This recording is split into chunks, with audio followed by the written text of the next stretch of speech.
your source for everything paranormal. Parax.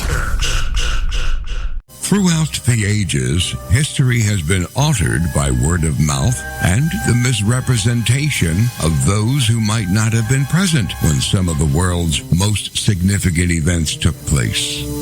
Channelers Barry and Connie Strohm bring through the spirits of those who actually witnessed or took part in these historical events and lets them tell their stories in their own words. Welcome to Channeling History. And now, here are your hosts, Barry and Connie Strohm. Good evening, everybody, and welcome to Channeling History. I hope you're all having a nice 4th of July weekend. We're the only show where we speak to the souls that made things happen. All our guests are on the other side of the veil, and we're brought to you every Sunday on the Parax Radio Network at 9 p.m. Eastern Time. We invite you to join us in the chat room and submit your own questions. I'm Barry Strohm, your host, and I will be speaking the words of our spirit guests. And I'm Connie Strohm, your co-host. We really appreciate if you tell your friends about us so that we can continue to grow our audience and get that education out there that we're working on. All of our shows are available for download on Podomatic.com and our YouTube channel. Tonight, we're going to channel the spirit of John D. Rockefeller, the famous industrialist, founder of Standard Oil Company, and a huge philanthropist. He came from poor beginnings, to become the richest person in the world. Last week, we had a very interesting interview with the spirit of Stephen Hawking, the physicist, an intellectual. His accomplishments while fighting ALS for 50 years is a remarkable feat and an inspiration for anyone with disabilities.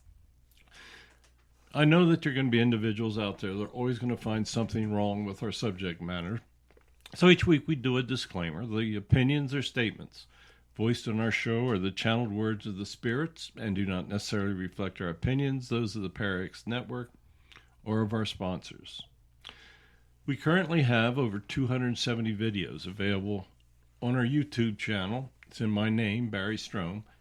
You'll find all of our Channeling History shows as well as our other podcasts, A Weekly Message from Jesus and Eternity Speaks. When we begin channeling tonight, Connie's going to ask the questions as she usually does, and I'll answer the questions as I usually do. So before we channel, let's say a prayer of protection. Connie, let's say the prayer and we'll begin to talk to Mr. Rockefeller. God, please grant us your wisdom and protection. Grant us the knowledge that we can handle and keep us safe from all things that will harm us. Keep the messages positive and pure love. Keep us safe from our egos. We ask these things in the light of the seen, the unseen, and the honesty of God. Amen. All right, Connie, this is going to be very interesting tonight. Mr. Rockefeller was quite an individual. Yes, and he's given me permission to call him John. So, John, thank you so much for joining us this evening. Would you like to begin with a statement? Yes, I would. I was very blessed by God. I managed to accumulate a lot of money in my lifetime, and I managed to give a lot of it away to charity. It was an interesting time in American history. It was a time that it was truly possible to make large amounts of money. We may have done some things that got people's attention, but I also used that money to help many, many people.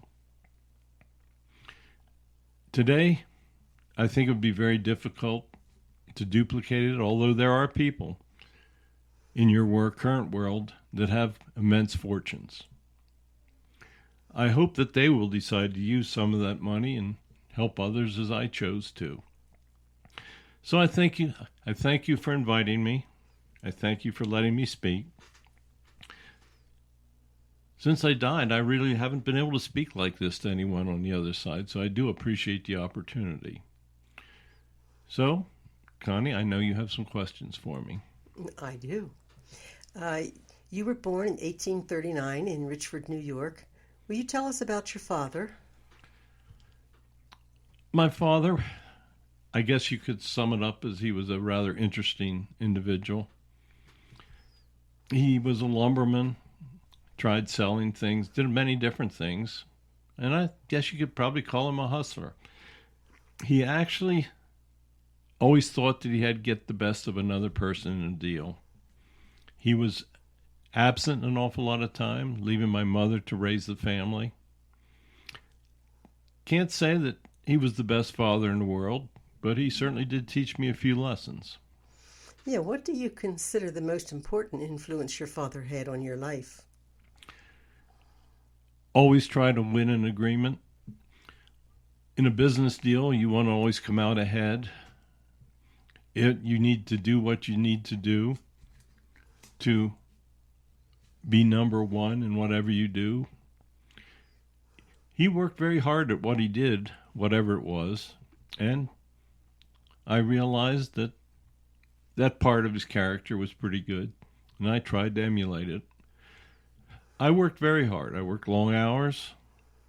I tried to set an example for others in work ethic, and I suppose I could give my father some credit for that. Would you please tell us about your mother? My mother was an absolutely wonderful individual. She was very religious. She took us to the Baptist church. She taught me to believe in God. She taught me to pray. She taught me to do many things. Throughout my life, I abstained from alcohol. I tried to do my best to help religious institutions. I even served on the board of multiple churches. She instilled a very, very strong belief that all of your accomplishments are blessings of God. And I always tried to follow that thought that she made. Yeah, how did your belief in God influence your life as you went through? I tried to follow what I thought were God's commands. Now, I do understand that some of my business practices may have been a little overboard and may not have followed his words. But I always thanked him. I always felt that any success that I had was because God blessed me in my life. I knew that charity was very, very important. I knew there were many people that were suffering, and I devoted the last 30 plus years of my life to setting up charities and trying to help others. I had accumulated a huge fortune through the years. In those days, it amounted to almost $1 billion. When I died, my estate was around $25 million. I'd given all of that money to charities. I felt that God wanted me to do that He had blessed me, and I tried to fulfill what I thought He wanted of me. How were you educated? I had a very poor education, to be honest with you. In those days, public schools were difficult. They were just starting in Ohio. I did attend public school, and I went to a business college and took a single course. I studied hard. I tried to learn, and I used the education that I was able to get to forget my first job as a bookkeeper. Even though I was poorly educated, I was not a stupid person, and I knew enough to rely on others to fulfill the gaps in knowledge that I did not have. As a youth, what were your greatest ambitions? As a youth, I set a goal of making $100,000 in my lifetime. Well, I wanted to follow the path that I thought God had intended for me.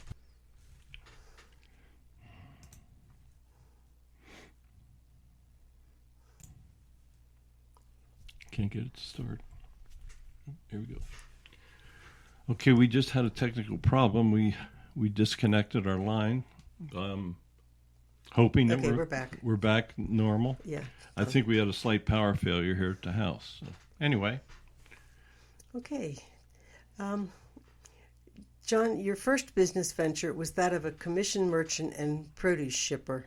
Will you tell us how that business operated? We would basically act as a middleman. We would set up buyers that were looking for a commodity. We'd find a commodity, and we would act as the middleman and make a commission on that sale.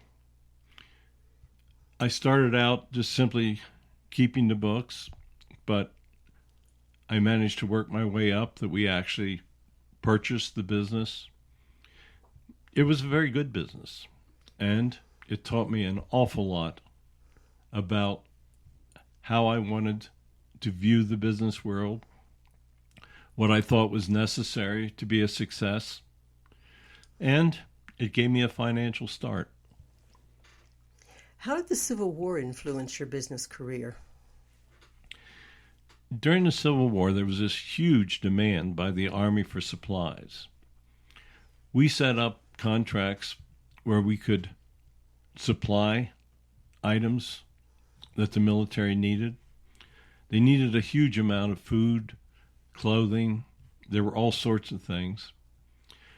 The Civil War actually did an immense amount of good for our finances. Once the war ended, we realized that we needed to get involved in some other businesses, and I thought that the oil business would be a good one to take a look at. Did you fight in the Civil War? No, I felt that I wanted to, but I felt if I did that our business would collapse. I actually paid individuals to fight in my place. That was a common thing during the Civil War. As the Civil War was ending, why did you decide to look toward the refining of crude oil as a business venture? Crude oil was just being discovered near Titusville in Pennsylvania. We were in the Cleveland area, and we realized that crude oil could be refined into kerosene and other products. At that time, a lot of the lighting was done with whale oil, which had become incredibly expensive. Kerosene, we felt, was going to be a substitute for the whale oil and was the way of the future in lighting.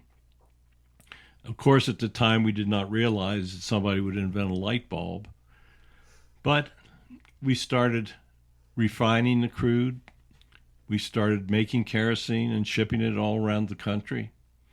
It turned out that we made an incredibly wise decision. Yeah, this might be repetitive. This was, of course, as you said, before the invention of the automobile, which resulted in a huge demand for gasoline. Why was the refining of crude oil a profitable venture? Lighting was very difficult in those days.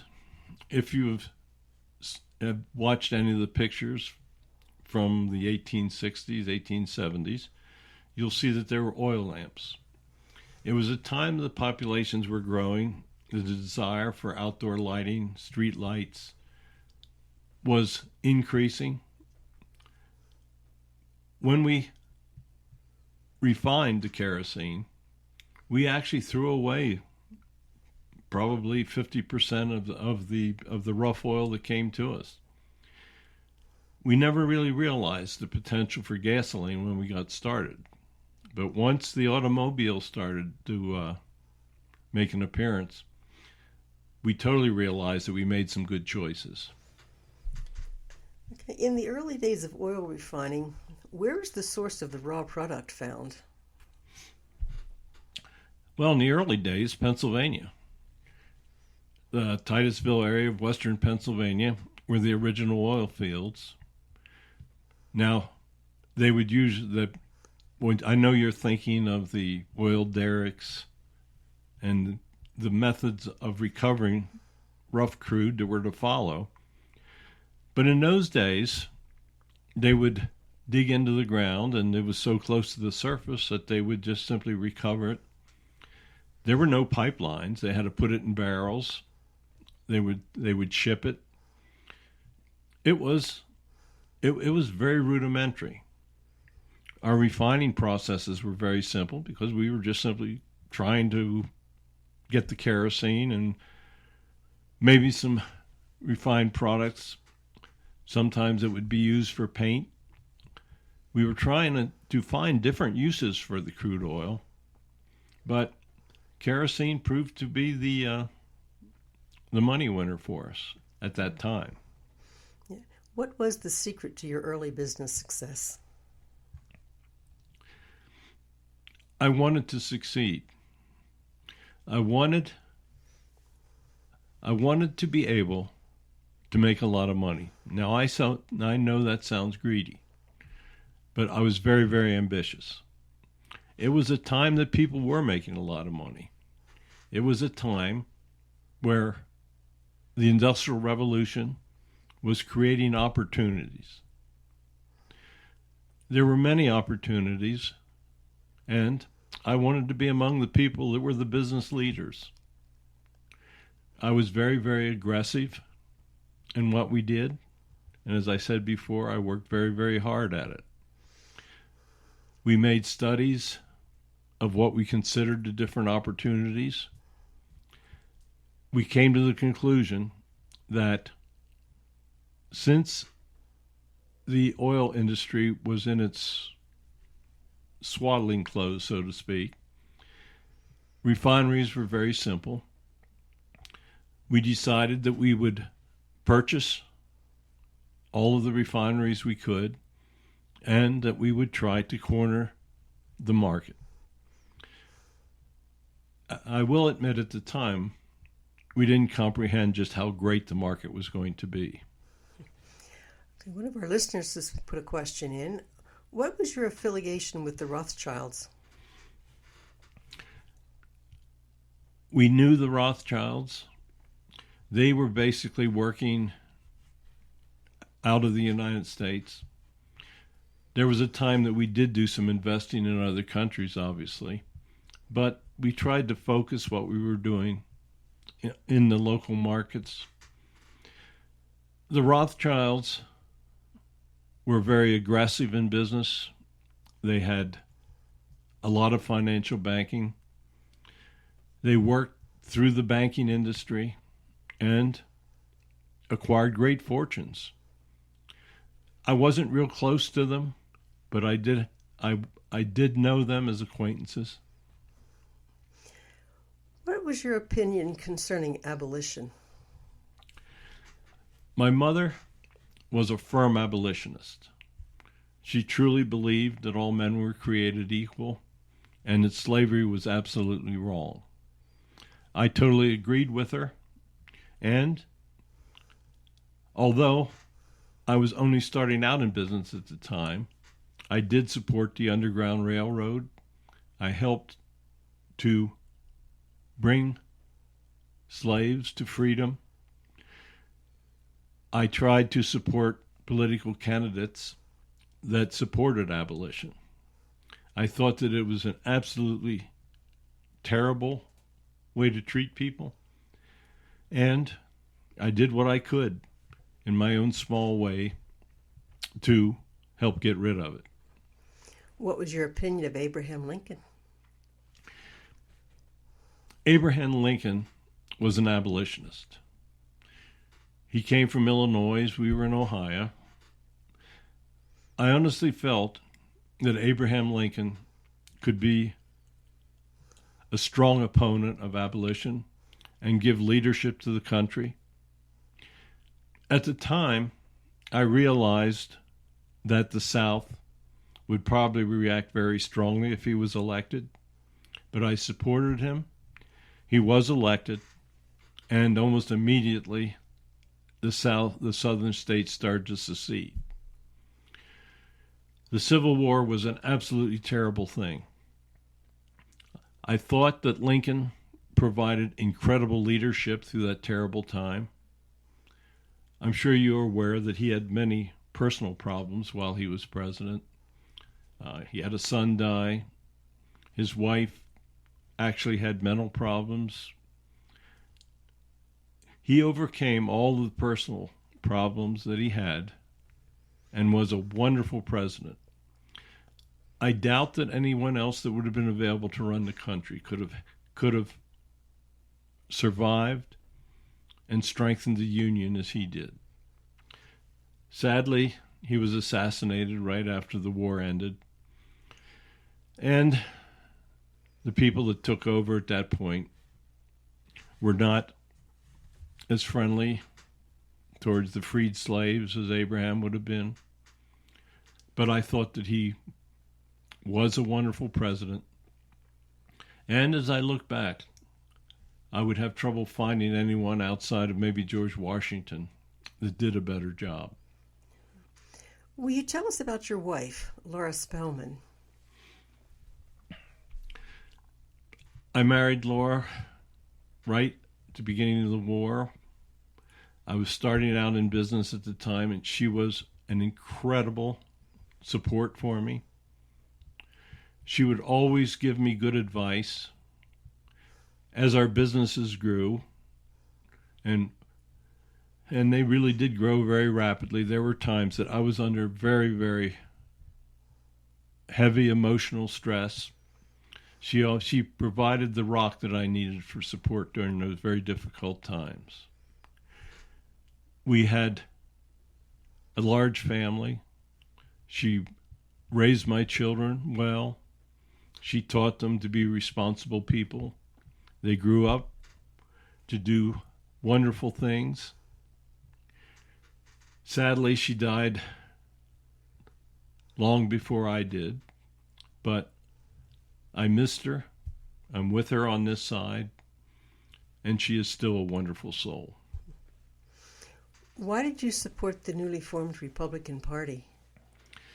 Well, as I told you, I was a strong supporter of abolition. I wanted the slaves freed. The Democratic Party consisted of many members from the South, and they wanted slavery to continue. Lincoln and several of the other politicians of the times were forming the Republican Party, and I knew that I could count on them to try to free the slaves. They represented a more conservative outlook, and being a Baptist, I felt that I was a fairly conservative person. The Republican Party did succeed in emancipating slaves. The Democratic Party, after the war, had many members of the KKK and other organizations that were still trying to suppress the black people of the South. I just simply felt that the Republican Party fulfilled the political ambitions and needs that I had at that time. What is your opinion of the current political parties as you observe from the other side? Both parties have changed drastically. The current atmosphere in Congress is a disaster. Even though we had strong disagreements in my time, we could work out compromises. The politicians compromised on many things they didn't. But they still managed to speak to each other. I mean, there were many that disliked each other, but they understood that there was a time that they had to compromise and give in. Today, the political parties are so dug in that there is almost no compromise. We lived in very difficult times during the Civil War and afterwards. Today, if somebody disagrees with an action, they feel that it's okay to be violent. Now, we did have periods of violence in our history as well. But Right now, the people of the country are so divided that I'm not sure that there's anything that can bring them back together again. That is a sad truth. Tell us about the founding of Standard Oil Company. We attempted to purchase as many refineries as we could. As we purchased refineries, we also started to purchase ancillary businesses. We would try to run our business.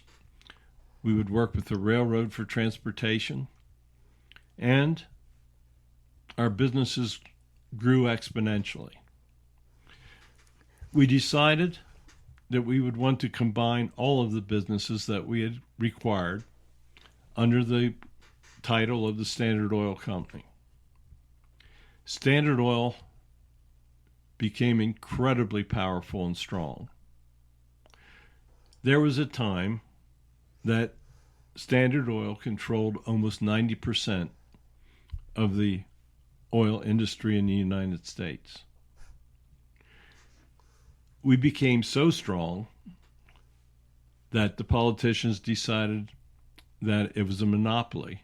And in certain ways, I must agree that it certainly was a monopoly. But times were different. We put together an incredible, huge organization. Standard Oil was one of the most powerful companies that ever existed in the United States. What kind of deals did you make with the railroads to transport your products? In those days, there were minimal pipelines. We had to rely on the railroads. As we purchased more and more companies and put them under common ownership, our power grew to negotiate with the railroads. We actually managed to work with the railroads to the extent that they would penalize our competitors. They would often offer us rebates that were not offered to competitors. I must admit that maybe this was not the fairest thing in the world, but we tried to bring petroleum products to the average person. Before we formed Standard Oil and our other companies, lighting was something for the rich. Whale oil, as I said, was very expensive. Oil products available to the lower and middle class people. If we had not controlled the prices when the automobile came into existence, gasoline could have been so expensive that people could not have afforded it. Friends like Henry Ford produced automobiles in volume. He brought the prices down. He made automobiles available to everybody. Yes, Standard Oil controlled the market, but in many ways we did not gouge the individuals. All right, let's take a quick break here. We will return in a few moments, and we'll get on with our show. Don't go away. Channeling History will return right after these brief messages. In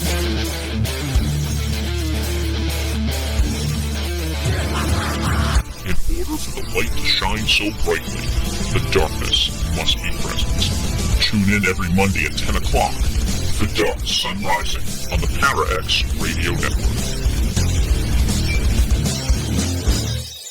Hi, this is Marla Brooks from Stirring the Cauldron. Thursdays are a great night on the Para-X Radio Network.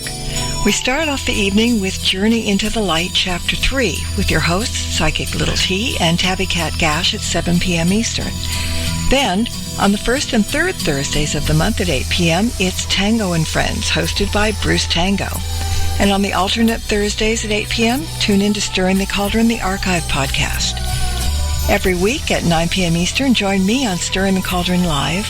And then at 10 p.m., stick around for New Aeon Now with Lily Alley, Davron Michaels, and Christine Matza.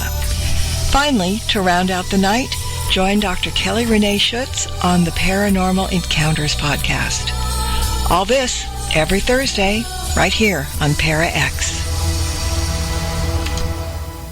Have you ever wondered what Jesus and his followers would say if you could receive their messages today? In his new book, Spirits Speak, Channeling Jesus and the Holy Spirits, channeler and author Barry Strohm answers those questions for you. Using his gift of spirit communication, he brings you messages from such Holy Spirits as Moses, John the Baptist, Mary Magdalene, Mother Mary, Jesus, and even Mother Teresa and the Reverend Billy Graham. They discuss topics that are important for contemporary life in these troubled times.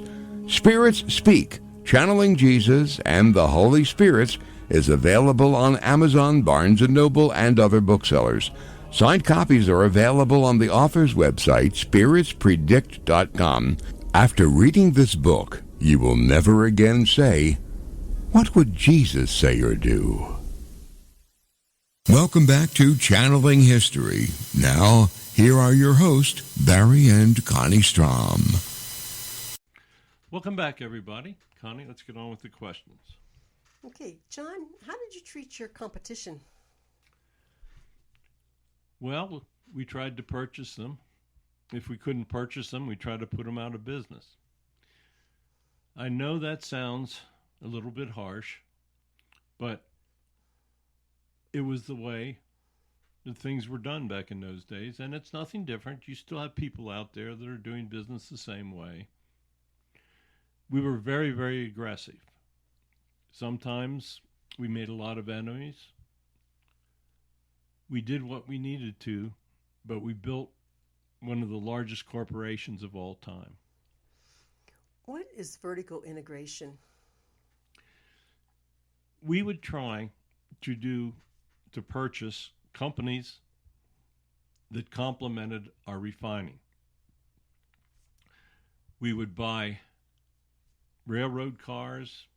We would buy companies that supported our product. We would buy, once the cars came in, we would buy the retail organizations to sell the product. We tried to vertically integrate all of the businesses that would support what we were trying to accomplish.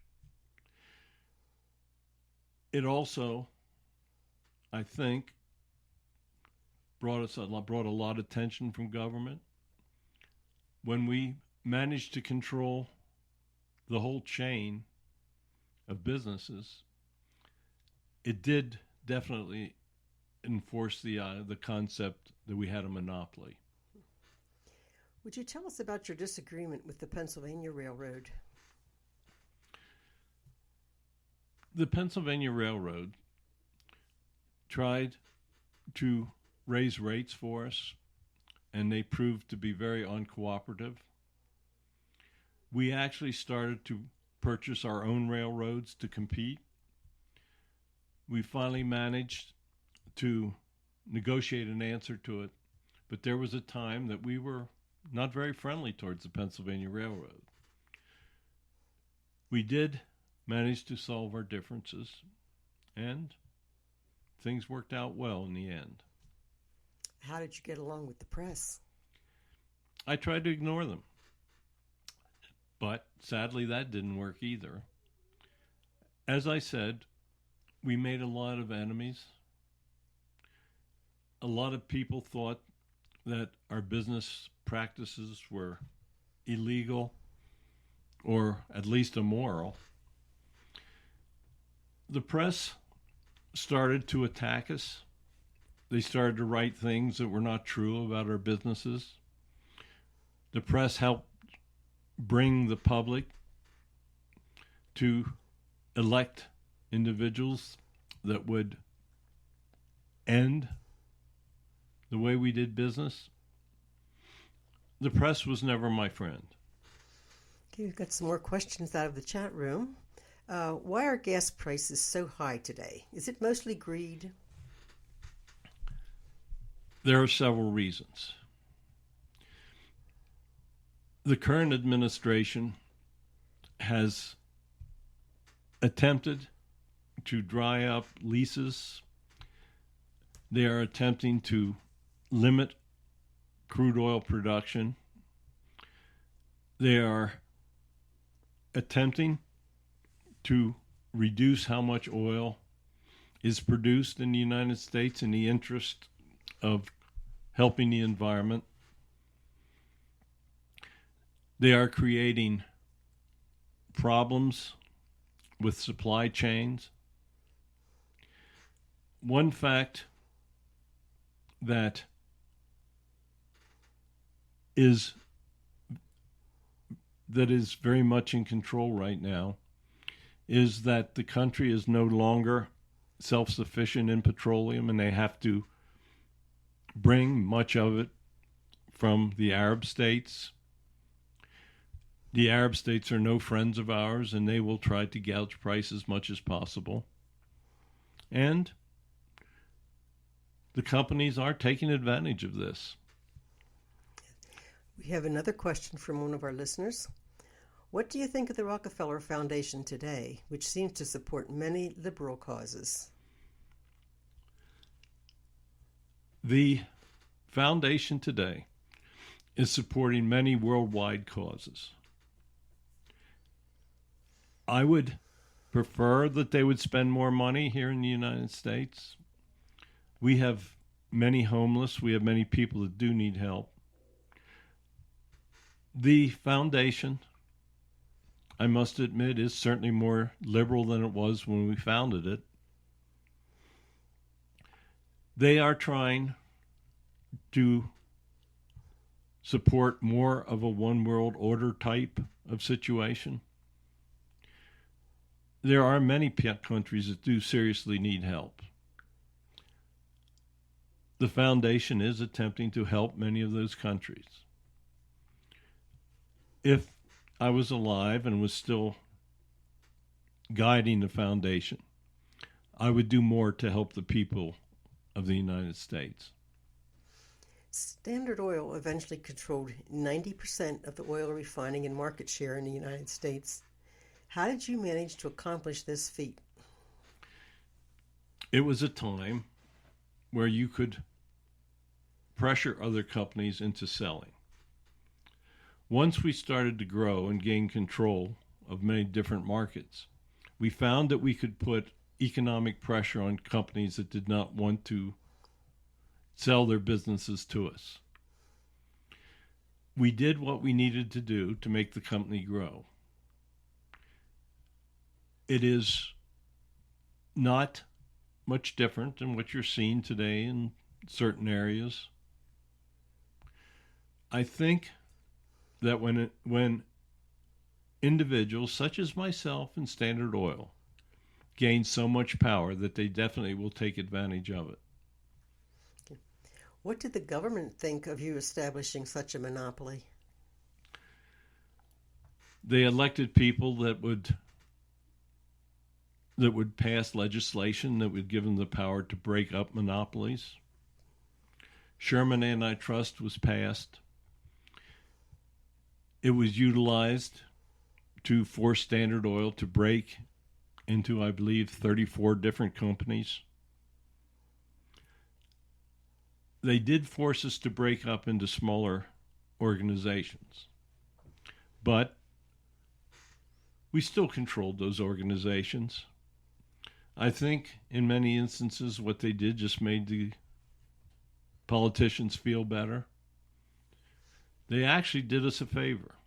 Once we broke up into smaller groups, we still controlled all those groups. And we actually grew faster with the multiple segments than we did as one large body. Did you have any personal moral issues with the practices of Standard Oil in crushing your competition? At the time, I did not. I was very driven. I wanted to make sure that we had one of the finest organizations and largest businesses in the world. I saw opportunity everywhere, and we took advantage of it. As I look back, perhaps there were some things that I should not have done, but that is history. It's part of being human. How did the discovery of oil in foreign countries affect your profits? The discovery of oil in foreign countries opened a possibility for competition from importation. The foreign countries had often had lower standards of living, so they could get their product cheaper. They could refine it with cheaper labor. And it did bring direct competition to our organizations. It was after the automobile truly grew as a everyday thing that the foreign competition really increased. The invention of the light bulb reduced the use of kerosene for lighting. How did that affect your business plan? It destroyed the kerosene plan. Nobody wanted oil lamps anymore, but thankfully, the automobile was being discovered around the same time. We just simply changed how we refined our product. Instead of kerosene, we began to make gasoline. Actually, it was the invention of the automobile that really gave us incentive and made our businesses grow so rapidly. Okay, we talked to Andrew Carnegie a few weeks ago. Tell us about your competition with him. Well, Andrew was into steel. He also was into vertical integration of his businesses. Andrew was a brilliant businessman and competitor. We started to overlap in some of our businesses and acquisitions. Andrew competed with us. He had many of the same methods of putting together a business as I did. As time went on, we understood that it would be better to leave the other alone. But Andrew was a very strong competitor, and he actually showed me a lot in how to help others with the wealth that we accumulated. Do you see Andrew on the other side? Yeah, we hang out over here. Our money doesn't do us any good anymore, but it's an amazing place, and we hang out. Who else do you spend time with over there? I spend time with many people. I enjoy seeing some of the modern business leaders come over. Steve Jobs, wonderful guy. We talk with many of the other people that were very successful. Keep in mind when you're here, you got a world of choices who you can talk with. That is true. Another question from our chat room. What level are you on in heaven? I'm on the upper 6th level. Okay. And one other question from the listeners. Can the U.S. Patent Office be trusted today? In some ways not. It is so easy to infringe on patents today that the patent office has not grown sufficiently to keep up with the demand. Patents are very difficult in certain areas and can take a long time to get. Competition is so aggressive especially with the advances in computer technologies. I would say no, that they're not as effective as they were in my time. Yeah. What is your opinion of President Teddy Roosevelt? Well, he came into office and he was bound and determined that he was going to break up our businesses, and he did. I think that he actually was a pretty good president. And as I said, once we broke the businesses up, we made even more money. so I can't really complain too much about him. He was very aggressive, and all in all, I think he was a pretty good president. Okay. Tell us about Ida Tarbell. Ida was a newspaper reporter. She got the idea that our businesses were beating up on common folks, that we were taking advantage of individuals, and that our businesses were really like hell on earth. She started writing articles, and it drew a lot of public attention to us. I tried to ignore her, hoping she would go away, but she wrote a book, and that was even worse. Ida thought she was doing the world a favor by showing them our weaknesses. I see her over here, but I can't say we're very friendly. Hey, could you explain the Sherman Antitrust Act to us? That was the first major piece of legislation that was aimed at breaking up monopolies. We had formed a trust in which we had put all our corporations under one name, basically in single ownership and management. The Sherman Act was designed to break up these trusts and monopolies. How did the breakup of Standard Oil affect the value of your holdings? Well, after we set up the separate organizations, our values increased. As I said earlier, at the time I didn't think too much of Teddy, but in the long run, I certainly thanked him. Did your conscience ever bother you about any of your business practices? There were times that certain things we did resulted in some violence. I felt very bad about that. Keep in mind that I always wanted to use my wealth to help others. Sadly, in accumulating that wealth, I probably hurt an awful lot of people. But when you look at the long-term benefits of what I did with my money, I think you can see that we helped far more people with our philanthropy than we hurt with our business practices. I believe that. In 1896, you relinquished control of Standard Oil and began to dedicate your life and your wealth to philanthropy. Why did you make that decision? I felt that was what God wanted me to do. I always felt that I could have never made this great amount of money without the blessings of God. I tried to understand why I had been gifted with the ability to make this great wealth. I guess my guides were leading me. I guess God was leading me. But I started to understand that wealth does not bring great happiness. Now, I had a great life. I had a wonderful family. And we did much to enjoy our money. But our wealth far exceeded anything that we could ever have done other than give it away. I felt that God wanted me to make the decision to help others.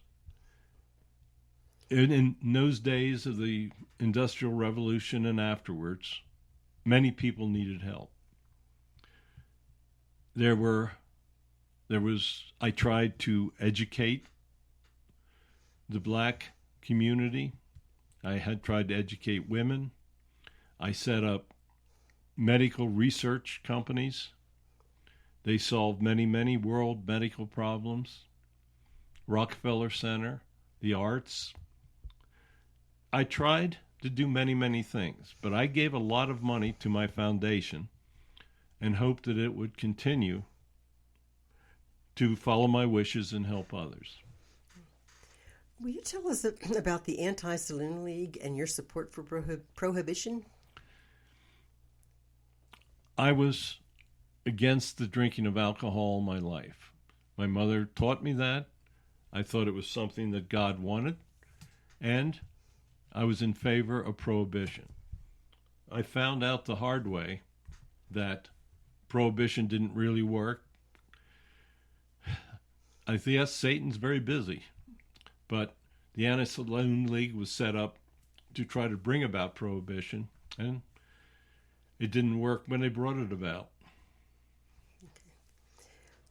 You favored conditional giving, in which others were required to provide financial support as well.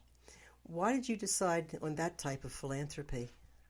I felt that if I would only give if others gave, that the charities would force would go out and try to get funding. In that way, we could double the effect of the funds that I was putting in. If I put in $50,000, I had expected other investors or philanthropists to put in the same amount of money. The net result was that we had much more money available for charity than if I had just given the money on my own. Yes. What do you consider your greatest act of philanthropy? The Rockefeller Foundation. It's still around. It does a lot of good. It does things that maybe I don't approve of, but it still does a world of charity. Okay, we have another question from our chat room. What is your opinion of the politically ambitious Nelson Rockefeller? Nelson's ambition, I think, got ahead of his abilities. He tried very hard to gain political power, and he gained a fair amount of it, but he also suffered a lot of defeats. I think if he had changed some of his opinions, I think if he had run maybe better campaigns, he could have been more successful. Nelson is a good soul. He was just a bit misdirected. Okay, one more question out of the chat. Have the oil companies suppressed inventions that would have made cars get better mileage? Yes. This is going to sound a little bit crude, but better mileage was not our friend. We were in the business of selling petroleum products. There were advancements that could have been made. We actually, without people knowing, did purchase some patents that would have increased mileage. It is something that I do regret, but yes, is the answer to your question. Okay. When you arrived on the other side, how were you judged? I was told that some of my business practices were not what they should have been, but when they looked at all the philanthropy that I did, they thought that I had done a pretty good job. And I did advance a bit in the realms. Okay, Barry and I are devoted to spreading the messages of God. Do you have any recommendations as to how we can be more effective? I would suggest that you also need to get other people involved. You need to have a financial base to expand off of. Try to bring people that understand God into your organization. Help them do what they need to do to bring the words to others. Okay, I think we needed a longer show this evening. We've sort of run out of time, but do you have a final message for us, John? Yes, I want to thank all of you for allowing me to speak to you today. I lived in a time where things were much different. I took advantage of the situations. I was a strong businessman. I did things that maybe I should not have done. I created monopolies. But in the end, I wound up giving almost $1 billion to charity. I would tell those individuals of great wealth that they should follow the example of Andrew Carnegie and myself, set up long-term institutions, set up organizations that can truly help others. I can reiterate the fact that you will not bring the great wealth with you when you return home. Use it to the benefit of your soul's judgment for when you return. Hoarding the money is not helping. When you return home, that will be a failure, and you will be judged for it. Help others, love others, do what you can to see that others are living a satisfactory existence. Help the homeless. Do what you can to promote world peace. If the individuals that have these weapons of mass destruction are not contained, human evolution can become the end that nobody wants. So I thank you for allowing me to speak tonight. I enjoyed it. I'm sorry that we ran out of time. Maybe we can do this again. So thank you. God bless all of you. He's the one that allowed me to do all of these things of which I spoke tonight. Thank you so much, John. We appreciate it. And we like your advice. Okay. Thank you, John. Next week, we are not going to be able to do a live show because I'm going to have to be traveling again.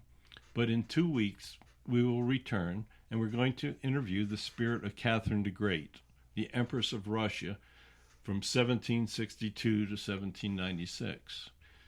You're going to learn that she had a very, very interesting personal life, and I guarantee you this is not going to be a boring interview. So join us in 2 weeks. We'll be speaking to Catherine the Great. You can submit questions and suggestions for future shows through our email, channelinghistoryonparax@gmail.com. My current book, Spirit Speak, Channeling Jesus and the Holy Spirit's available on Amazon. It's available on Kindle. I think you would enjoy it. So anyway, thank you for listening. Please join us Sundays at 9 p.m. Eastern Time on the ParaX Radio Network. I would also like to thank you all for joining us. We enjoy having your company every Sunday night. You all have a wonderful week, and God bless you all. Thanks for listening to Channeling History. Tune in again next week for another electrifying episode, as we never know who will make an appearance or who will come through the portal. Any rebroadcast or other use of this program without explicit permission is strictly prohibited. Copyright 2020. Our Story Begins by Kevin MacLeod, licensed through Incompetech.com.